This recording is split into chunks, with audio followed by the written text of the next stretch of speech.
The name Transalp comes from the Latin Transalps, to cross the Alps. It's a promise of distance, endurance, and adaptability. Unfortunately, we're not in Europe. We don't have even a single Alp. But mountains come in all flavors, and alpine, derived from Alps, simply means high mountains. And we've got plenty of those here in Utah. So we brought Honda's XL750 Transalp to Moab, where red rock replaces granite and sand replaces snow. But the nearby La Salle Mountains still climb past 12,000 feet. And if you squint in the right light, they almost look like the Alps. So the plan, we're gonna test this bike's off-road credibility on the legendary White Rim Trail and then climb the La Salle Loop, a twisting high-altitude ribbon of tarmac, to see if this so-called light off-roader can truly be Transalpine. All right, here we go. At the crack of 10:07, we began our journey. A heroic departure time chosen with the precision and discipline of a man who absolutely did not oversleep.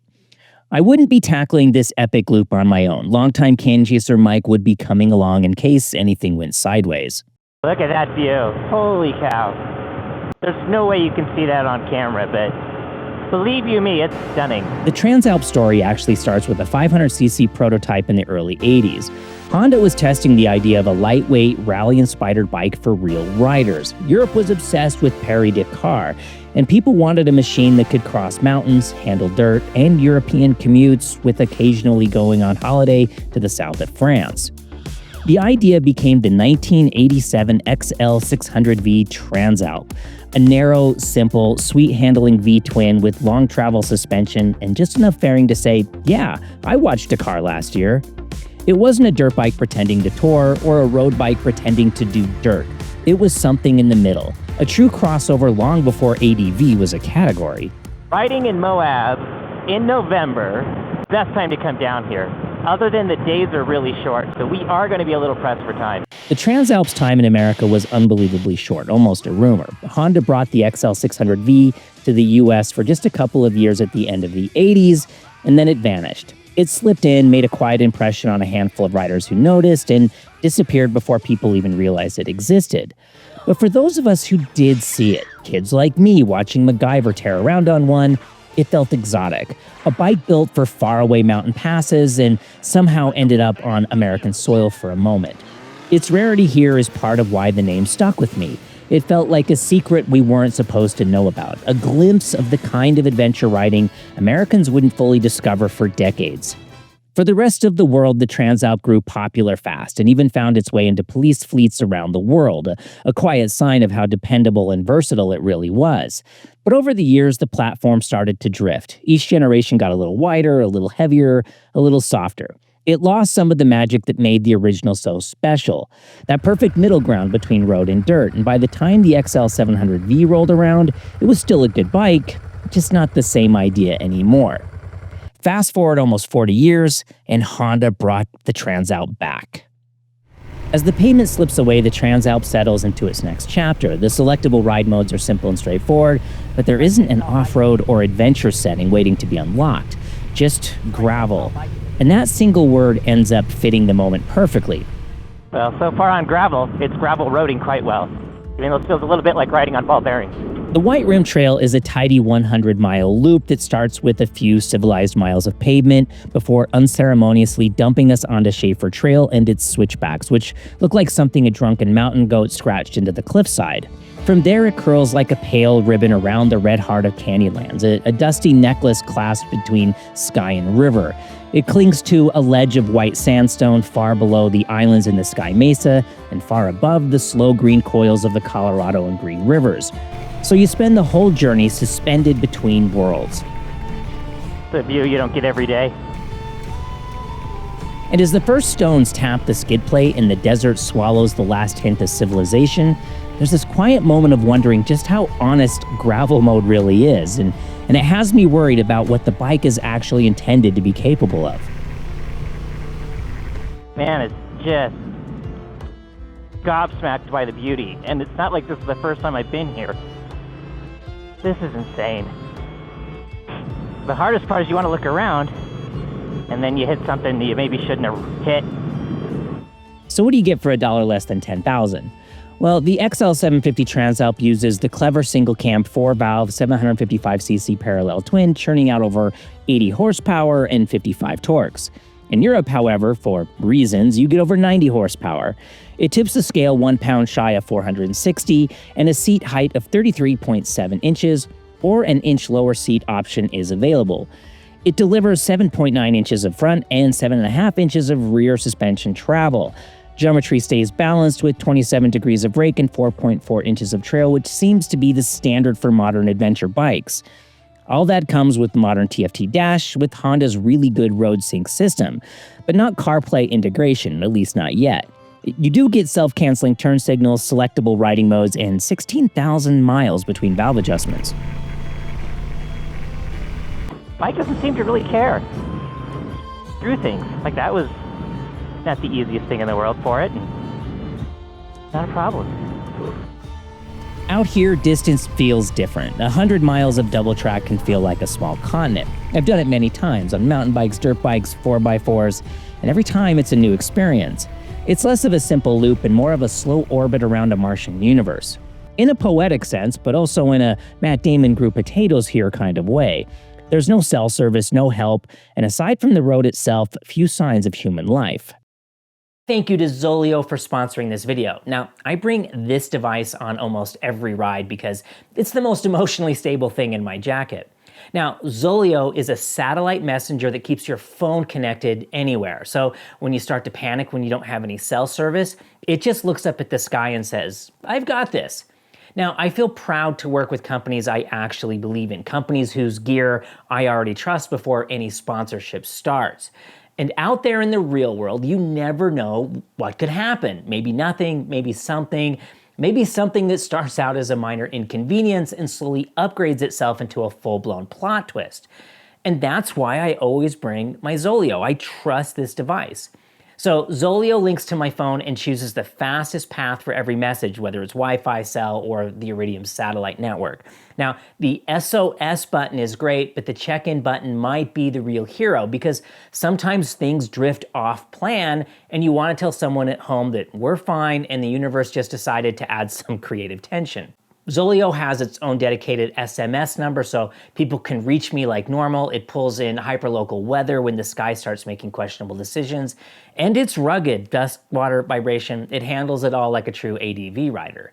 And for riders like me who are forced to hibernate in winter, I love that I can pause the subscription. Zoleo lets me suspend service for a few bucks and pick it right back up when adventure season returns. So for anyone who rides past the end of pavement or the end of the cell grid, I think this is essential gear. And because Zoleo cares about us, if you use coupon code CanyonChasers, Zoleo will waive the activation fee. So huge thank you again to Zoleo for sponsoring this video and for building something I trust on every single ride. Now, let's get back to the adventure where everything is definitely going according to plan. Probably. Out here, the Transalp is doing far better than I probably deserve. The soft suspension gently reminds me to temper my rate of forward velocity because too much enthusiasm will bottom the fork faster than you can say non-refundable helicopter extraction. And in a place this vast and empty, a breakdown is less of an inconvenience and more a very slow audition for a survival documentary. But the bike keeps moving with this calm, unbothered confidence. Not the wild sand-spraying enthusiasm of a Paris-Dakar stage, but a steady, capable assurance that says, "I've got this and you should probably relax." I just want you to know I'm doing this for you. The effort I put in to give you a good video. So I hope you appreciate it. Totally kidding. I'm really glad you're coming along for the ride with me. But in the back of my mind, I can't stop thinking that the bike isn't running modern tubeless spoke wheels. Or the fact that Honda's only giving the bike a gravel mode, it starts to feel less like a statement about the bike's ability and more like a gentle reminder about the limits of the tires and wheels. I keep waiting for this thing to throw a tantrum, but it hasn't yet. The front end feels light and is doing the best to keep me out of the hospital. Now, I'll be honest that my biggest worry coming out here wasn't necessarily the bike, it was these tires. The Metzler Karoo street tires almost look the part. They're all chunky-ish and aggressive adjacent. They look more like a 70-30 tire pretending to be a knobby, and I figured the first steep sand section would have me paddling like a duck on roller skates. But they're actually doing better than I expected. On the hard pack and gravel, they feel planted and stable enough, almost confident tipping into turns. But the rubber has way more grip everywhere else than I think it has any right to. It's only when you do hit the soft sand that you start feeling the limits. You can feel the front tire kind of searching, skating. But out here, surrounded by nothing but red rock and silence, these tires feel a little bit like bringing a rental Corolla to a Jeep trail and realizing somehow you're still making progress. But so far, the mild-mannered Transalp is an eager companion, forgiving when I get distracted by the view, content to meander and stroll its way through some of the most epic scenery ever imagined.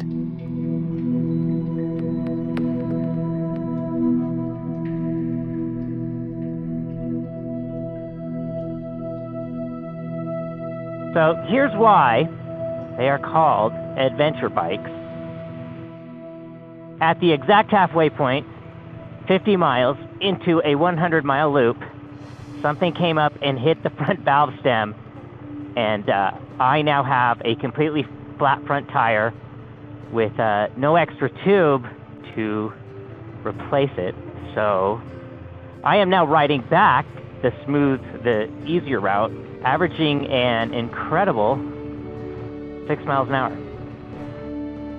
So 50 miles at 6 to 8 miles an hour, depending on how rough the terrain is, assuming the front tire stays on the rim. We might make it back. I might make it back to the truck by around midnight. So yeah, yay, adventure. A flat front tire out in the wild is not a failure of the bike, of Honda, or even of the tire and the tube.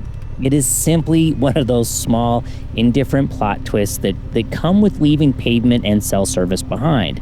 Adventure always sounds romantic from the couch, a perfectly edited highlight reel in your mind. But when it's your bars shaking and your day collapsing into a slow limp back to camp, it feels a lot less glamorous. The ultimate champ school champ lap. Flat front tire, no front brake, go! Adapt. Oh, look, sand. Oh, thankfully sand. Out there shivering in the wind with cold fingers, my back screaming in frustration, and a long, dreary, uncomfortable slog ahead, the only real choice is how you see it. As proof that the world is unfair, or as the price of admission for getting to exist, however briefly, inside that insane, beautiful landscape that most people only ever see on screens. Oh, the sky, though. Beautiful sky. In moments like that, it helps to notice the ridgelines in the sky, the march of the clouds, and eventually the blanket of stars. To be quietly grateful that the story is only about a tube and not an injury, that Honda's nice motorcycle is still in one piece without so much as a scratch, and that the worst you'll take home is exhaustion, a thin layer of red sand on, well, everything, and a better story about what adventure actually means. Near as our math can tell based on how all the mapping devices are working, 15 more miles to go till we hit asphalt. Adventure is out there, but I would like a little less adventure sometimes. What's a little frustrating is we had all these tire tools, but nothing to solve a problem with the failed valve stem. We had a pump, we had a patch kit, we didn't have a whole replacement tube. So here we are, 50 miles at, we're going a whopping 10 miles an hour. Oh my gosh, we're almost there. We're almost back to civilization. This is like the longest night of my life. And now, asphalt with a flat front tire.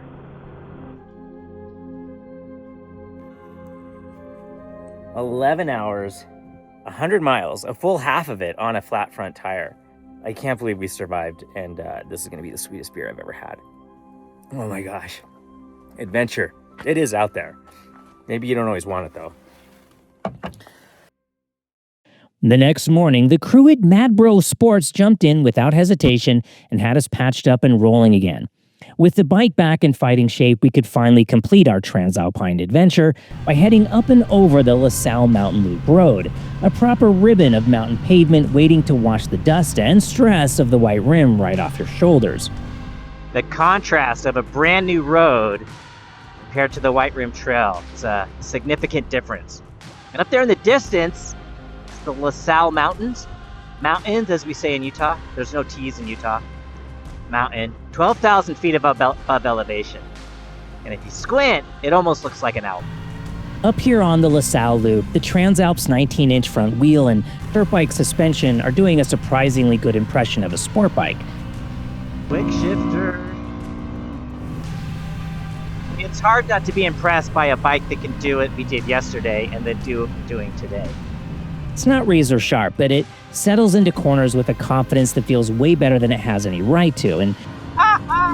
And sure, the 90 European horsepower will be more fun on these long, high-altitude sweepers, but the 80 American horses we get are doing just fine. Working hard, breathing a little heavy, but absolutely getting the job done. I still feel like I can auto-blip down better than it can. Nice view of LaSalle. I wonder what LaSalle means. Salt? Doesn't look salty. It does indeed mean the salt. In this context, Sierra La Sal.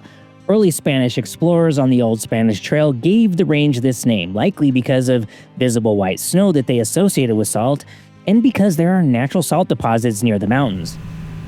Steep grades, sharp turns, next 2 miles.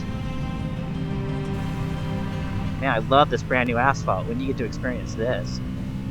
After hours of sliding and abject fear of dropping the bike on the white rim, the LaSalle Loop feels like a reward. The pavement's smooth, the air's thin, and the turns seem to stack perfectly against the horizon. Even if this isn't Transalp's comfort zone, it certainly is mine. Just like in the dirt, I thought the tires would be the limiting factor. On asphalt, the tires are perfectly adequate, especially paired with the soft, compliant suspension and that smooth, flat torque curve from the 750cc motor. The whole package just works.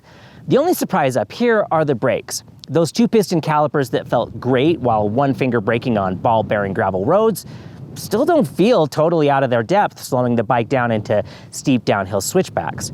There's plenty of power, but they're still politely asking you to plan ahead. Flogging paved bends, the Transalp stays calm, it settles into corners without drama, the chassis feels balanced, and the ride turns from cautious to confident.